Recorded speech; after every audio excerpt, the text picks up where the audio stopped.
Welcome to Krishna cooking. આજે આપણે રસપાવ બનાવવાના છે. એ પહેલાં મારી ચેનલને લાઇક કરો, શેર કરો અને સબસ્ક્રાઈબ કરો.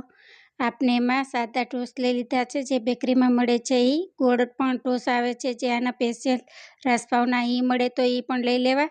તે પછી એમાં લાલ ચટણી નાખી દીધી છે. તે પછી આપણે આ એનું સ્પેશિયલ પાણી હોય છે, મીઠું, જે રસપાવ માટે બનાવવામાં આવે છે. અને તે પછી પાછી આપણે લીલી ચટણી નાખી દીધી છે. તે પછી પાછું આપણે એનું પાણી નાખશું, આંબલીનું, જે આ કહે છે એ પાણી. અને તે પછી લાલ ચટણી. તે પછી આપણે ડુંગળી નાખશું.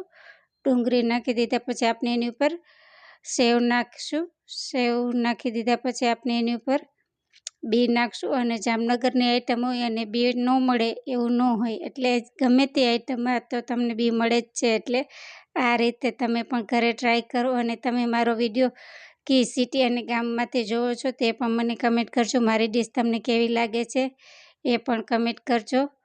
આ રીતે ટેસ્ટી અને ફટાફટ બનતું આ ફૂડ છે.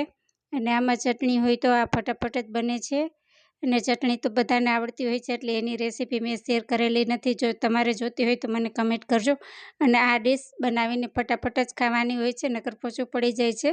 એટલે આ રીતે બનાવવામાં કાંઈ વાર લાગતી નથી. બધી મટીરિયલ બાકી તો ઘરમાંથી મળી જાય છે. એક ટોસ જ બહારથી લાવવા પડે છે. અને કોઈ મહેમાન આવે તો પણ આપણે એને સીધું તૈયાર કરીને આપી શકીએ.